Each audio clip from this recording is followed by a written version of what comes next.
I'll be the first to admit backpacking in the rain can be pretty miserable at times, but there are a lot of things that you can do to help improve that and make your trip a lot more enjoyable. And the very first one is probably the most important, and that is just mentality. It's kind of one of those phrases we use, and that is embrace the suck. Yes, you're gonna get wet.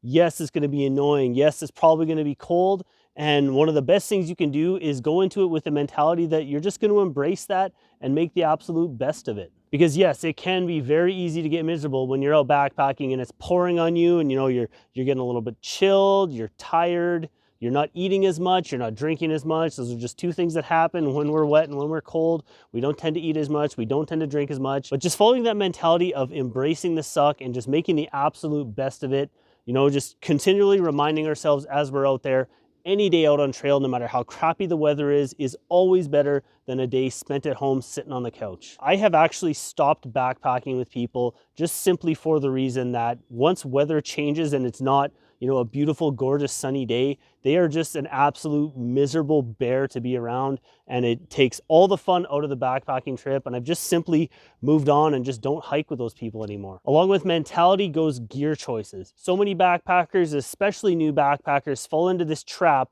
of spending, $300 to $400, sometimes $500 on these really, really expensive Gore-Tex rain shells that are marketed as, waterproof and breathable. It's one of the biggest lies of the backpacking gear industry. I have personally used some of the most expensive shells from companies like Arc'teryx. I have spent $450 on a rain jacket. That $400 rain jacket performed no better than my $25 Frog Togs jacket I picked up off Amazon. And the biggest problem people seem to have with rain jackets is everyone says the rain jacket wets out because you're getting wet underneath. Now, in a very small percentage of those, that may be the case, but more often than not, the reason you're getting wet wearing your rain jacket is you've got your jacket completely sealed up and you're just simply sweating inside your rain shell. And that can make wearing a rain jacket a pretty miserable thing. You're wearing this to keep yourself dry and you're getting wet, sweating underneath it. A couple things you can do to help mitigate that is just keep your jacket unzipped. Most of us, as we're hiking, you're kind of like, you're hunched forward a little bit as you're going.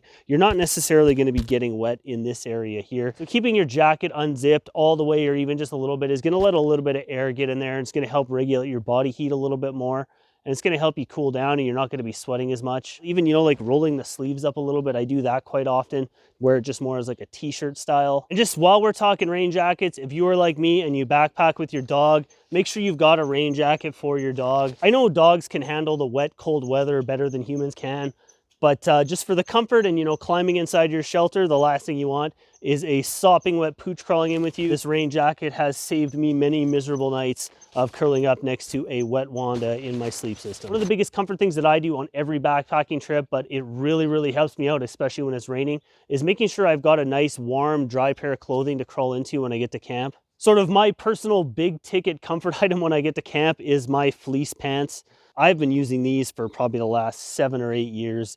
They're just, a pair of like $5 or $6 fleece pants from some bargain bin store. I'm sure I could find lighter ones, but for the price, it was really hard to beat. Like I said, these cost like $5 or $6. Where fleece pants are really, really nice is when I get to camp, I hike in tights all day and just wear shorts over top of that. If my tights are wet from perspiration or from rain, I can pull the fleece pants over top and my body heat is actually going to dry out my tights underneath the fleece pants. And that moisture is going to transfer through the fleece pants out into the open air. Fleece is just really, really good for, being able to dry clothing out underneath. Like say you've got some wet underwear or like a wet shirt, you throw a fleece sweater on top, it's going to dry with your body heat. Just one of the really nice advantages of having fleece. And on top of that, you really cannot overstate the comfort of having a nice, warm, dry pair of clothes to change into after you've been backpacking in the cold, miserable weather all day long. One of the big understated factors that comes with backpacking in the rain is extra condensation inside your shelter. You're naturally going to have more humidity in the air. You're more likely to completely seal off your tent or your tarp or whatever your shelter system is. And condensation is going to be a factor. Using your pack towel and using that to wipe the inside of your tent or inside of your tarp and just eliminate as much of that condensation and moisture as you can. You know, any little bit that we can remove from our shelter is just less weight that we're carrying on our backs, and it's less that we're going to have to dry out later on. And when it comes to drying out your gear later on, a big mistake I see a lot of people make is as they're hiking throughout the day, and you know, it's miserable, it's raining, and then in the afternoon as you're hiking along, you know, the sun comes out, you get a little nice patch of sunlight, and chances are most of us are just going to keep on hiking and just pass it, not taking that time when you've got a nice patch of sun to, you know, to pull out your tent or pull out your tarp, or, you know, even your quilt or your sleeping bag, and just let those air out and let those dry out for, you know, those moments that you have. Like I previously mentioned, with using the pack towel to eliminate the condensation, it's going to eliminate moisture and it's going to eliminate weight that you're carrying, but it's also going to help minimize the amount of condensation or amount of moisture and just how wet your gear is when you get to camp at the end of the day. Yeah, it may take you, you know, 30 minutes to an hour longer to get to camp because you stopped and had that break to dry out your gear in that patch of sun. But you are going to enjoy life that much more when you get to camp and you've got a completely dry sleeping bag and completely dry tent to crawl into.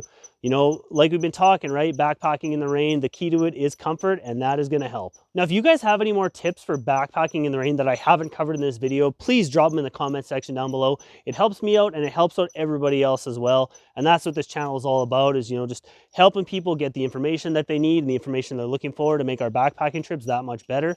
And I've got an entire playlist on backpacking and hiking tips that will help improve your trips. You can check that out right here and find a video in that playlist. I'm sure you'll find something you'll enjoy in there. And as always, guys, I am Matty. Thank you so much for watching, and I will see you on the next one.